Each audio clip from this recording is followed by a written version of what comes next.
we are determined to bring the asylum backlog down, which is the reason why the Prime Minister has made stopping the boats one of his top 5 priorities. Crossings across the Channel are actually down 15% year on year, but that in no way detracts from the fact that we have got an asylum backlog. We need to tackle it, and that's why we need to stop the votes, prevent people coming into this country illegally. We await to hear the judgment from the Supreme Court on our Rwanda scheme. We very much hope that they will find it in the government's favour, because that we do believe will act as a deterrent for people to cross into the country illegally, so we can tackle the vicious and pernicious trade in human life. We have got schemes and agreements with various third countries. For example, we've got an agreement with Albania that has seen Albanian migrants coming into this country reduced by some 90%. So we are taking action. And actually, in comparison to what the Labour Party are proposing, they don't even seem to have any plan whatsoever. I was amazed to hear Jenny Chapman say that the deterrent would be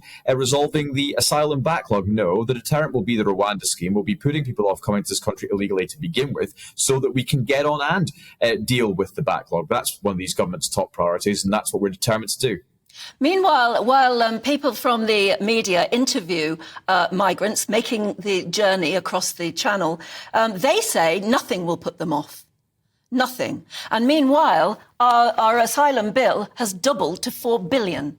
I mean, this can't go on, can it? No, it can't go on. You're absolutely right. It can't go on. And nobody's been clearer on this than the Prime Minister and the Home Secretary. This is why we need the Rwanda scheme to get up and running. This is why we need to do more with our French counterparts across the Channel to ensure that less people are getting on those boats. That's why we need to crack open the trade in human life, which is going on from North Africa and the Middle East all the way through into this country. That's why we are talking to partners in that region as we speak. And it's why we absolutely must stop the boats. The Prime Minister is determined we're going to do that. I'm determined to support him in any way I can to ensure we get this under control, because the situation cannot continue as it is. But the problem is, Mr. Bowie, that we keep saying, and you keep saying, well, yes, we need to crack down on that. We need to stop the boats. We need to get the Rwanda scheme up and running. But none of that is happening. Now, that might not be the government's fault. There's all these other legal processes and everything else in place. But at the minute, you can say it all you like. It isn't actually happening, and that's why people are getting frustrated.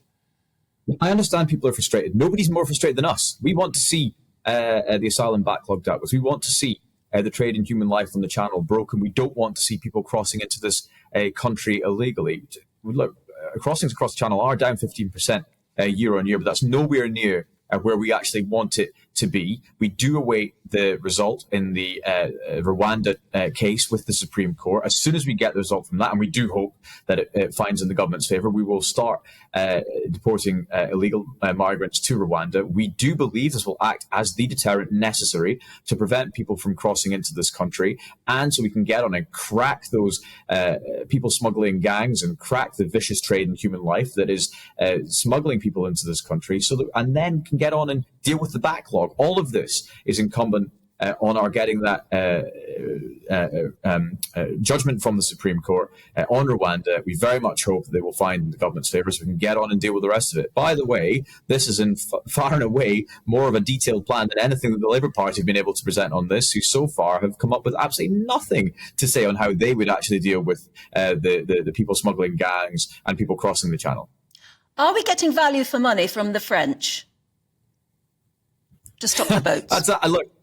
That's a very good question. We are working very closely with the French government. This is a very, very difficult situation. Every country in Europe is dealing in some way with increased migration onto the continent. We've seen the situation in Greece and Italy, through France and on the French coastline. I do think that, of course, the French government could be doing more, but we are determined to support them in that. That's why we have recently achieved a further deal within the Prime Minister just in the last few months, and we would like them to go further. We need to, as I say, break the smuggling gang, stop people getting onto boats in the first place. Everything we're doing is determined to achieve that. A quick thought, and I know you pushed for time, on the energy price cap. So the figures are going down. That's positive news. But, of course, as a result of all of that, government support is being withdrawn. There's going to be people saying, it's still expensive, I'm still going to need help. Where is the government in providing help for those people who really need it?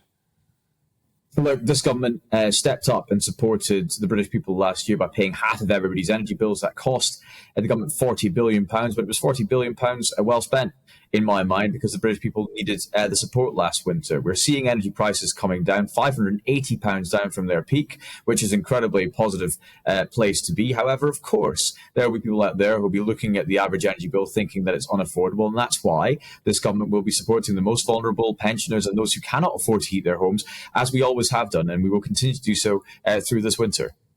OK, Andrew Bowie, really good to see you. Thank you very much, Steve, for joining us from glorious Aberdeen.